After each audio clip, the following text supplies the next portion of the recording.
आज हम बात करेंगे एक ऐसे हीरे की कहानी के बारे में जो अपने आप में एक इतिहास है। एक ऐसा हीरा जिसकी चमक ने सदियों से राजाओं, महाराजाओं, साम्राज्यों को अपनी ओर आकर्षित किया।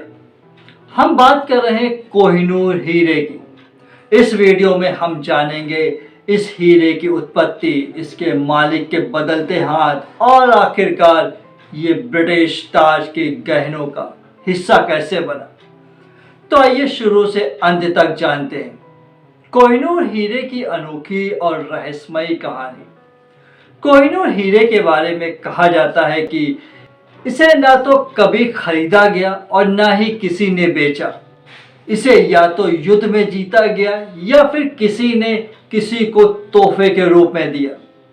बीते 800 सालों में यह हीरा एक राजा से दूसरे राजा के पास घूमता रहा। कभी किसी को तोहफे के रूप में दिया गया तो कभी किसी बाहरी आक्रमणकारी ने हमला करके इसे जीत लिया। कोहिनूर का मतलब होता है रोशनी का पहाड़, यानी रोशनी का पर्वत। कहा जाता है कि यह बेशकीमती हीरा भारत में 13वीं शताब्दी के आसपास आंध्र प्रदेश के गोलकुंडा की खदानों में पाया गया था। उस समय यह हीरा करीब 793 कैरेट का था, जो अपनी विशालता और सुंदरता के लिए जाना जाता था। सबसे पहले इस हीरे का उल्लेख 1306 के आसपास में हुआ था, जब इसे मालवा के राजाओं के खजाने का हिस्सा माना गया। धीरे धीरे यह हीरा कई राजवंशों के हाथों में आता जाता गया।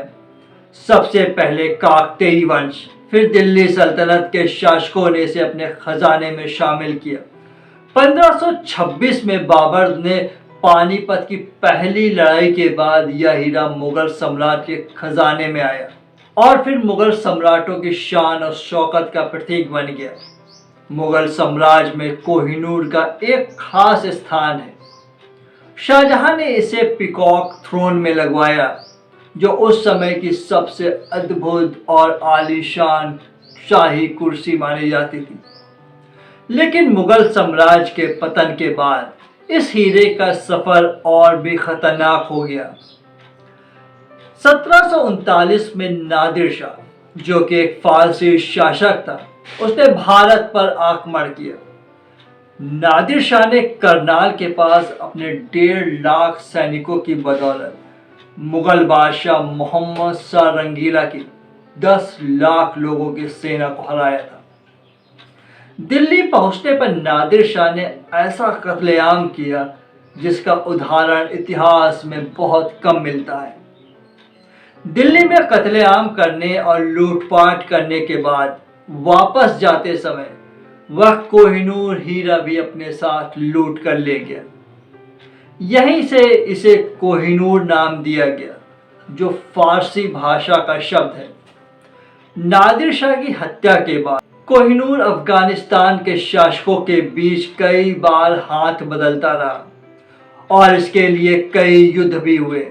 नादिर शाह के दरबारी लेखक मोहम्मद काजिम मारवी ने इस हीरे के बारे में कहा था कि अगर कोई ताकतवर आदमी चारों दिशाओं और ऊपर की ओर पत्थर फेंके और जहां जहां पत्थर गिरे उस पूरे दायरे को सोने से भर दिया जाए, तो भी इसकी कीमत कोहिनूर के बराबर नहीं होगी। नादिर शाह की हत्या के बाद उनके पोते शाहरुख मिर्जा को कोहिनूर हीरा मिला, जिन्होंने अफगान शासक अहमद शाह दुरानी की मदद से खुश होकर के उन्हें इसे तोहफे में सौंप दिया। दुरानी का पोता शुजा शाह दुरानी इसे अपने ब्रेसलेट में पहनता था। शुजा शाह जब पेशावर यानी कि पाकिस्तान आया तो सिख शासक महाराजा रणजीत सिंह ने 1813 में इस हीरे को शुजा से अपने कब्जे में ले लिया और कोहिनूर हीरा एक बार फिर भारत आ गया।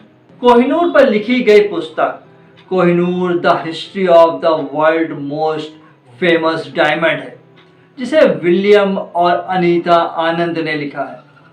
यह किताब इस प्रसिद्ध हीरे की जटिल और विवादास्पद इतिहास को उजागर करती है, जो सदियों से संघर्ष और खून खराबे का हिस्सा रहा है।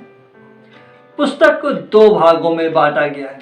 पहले भाग में विलियम ने हीरे की शुरुआती कहानी बताया है, जिसमें इसका भारतीय, मुगल सम्राट नादिर शाह का आक्रमण और अफगान के दुरानी साम्राज्य से जुड़े किस्से शामिल हैं।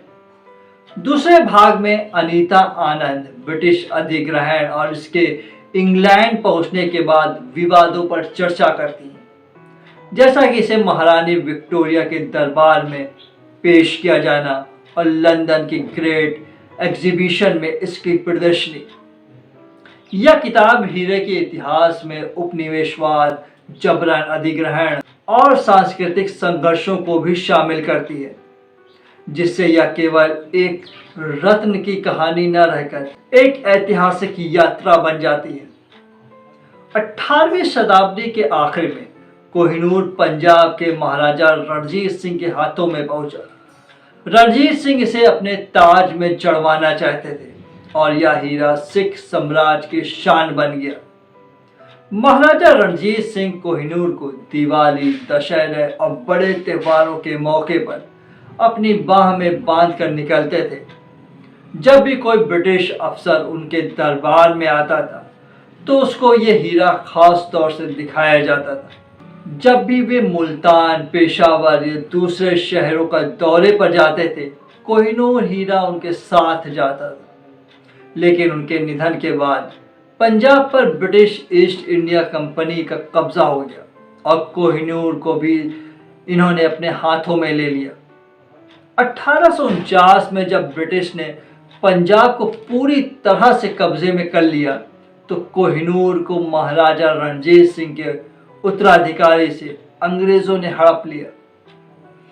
लॉर्ड डलहौजी खुद कोहिनूर हीरा लेने लाहौर आए। वहां तोशे खाने से हीरे को निकलवाकर डलहौजी के हाथों में रखा गया। उस समय उसका वजन 190.3 कैरेट था।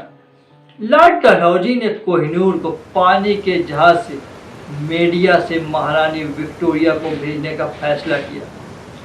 उस जहाज को रास्ते में कई परेशानियों का भी सामना करना पड़ा। इसे ब्रिटेन की महारानी विक्टोरिया को भेंट किया गया। इस तरह कोहिनूर हीरा भारत से हजारों मील दूर इंग्लैंड पहुंच गया। लेकिन इसके बाद कोहिनूर का आकार घटकर 105.6 कैरेट कर दिया गया ताकि इसकी चमक और निखर सके। तब से यह ब्रिटिश क्राउन ज्वेल्स का हिस्सा बना हुआ है और अब इसे लंदन के टावर में रखा गया है। हालांकि कोहिनूर को लेकर के विवाद अभी भी जारी है। भारत, पाकिस्तान, अफगानिस्तान और यहाँ तक कि ईरान भी इसे अपना अधिकार मानता है और इसे वापस लाने की मांग करते रहते हैं। भारत का तर्क है कि यह एक अनमोल धरोहर है जो जबरन अंग्रेजों ने ले ली थी। आज भी कोहिनूर ब्रिटिश ताज का हिस्सा है, लेकिन इसकी कहानी केवल एक हीरे की नहीं बल्कि शक्ति, राजनीति और साम्राज्यवाद की एक अनोखी दास्तान है। तो दोस्तों, यह थी कोहिनूर हीरे की शुरू से आखिर तक की कहानी। यह हीरा सिर्फ एक बेशकीमती हीरा नहीं बल्कि ये हमारे इतिहास की कई कहानियों को समेटे हुए है। अगर आपको हमारी यह वीडियो पसंद आई हो तो इसे लाइक और शेयर ज़रूर करें और हमारे चैनल पे नए हैं तो इसे सब्सक्राइब करना ना भूलें ताकि आप हमारी अगली ऐसी ही दिलचस्प कहानियों से जुड़ी हुई वीडियो देख सकें। धन्यवाद दोस्तों।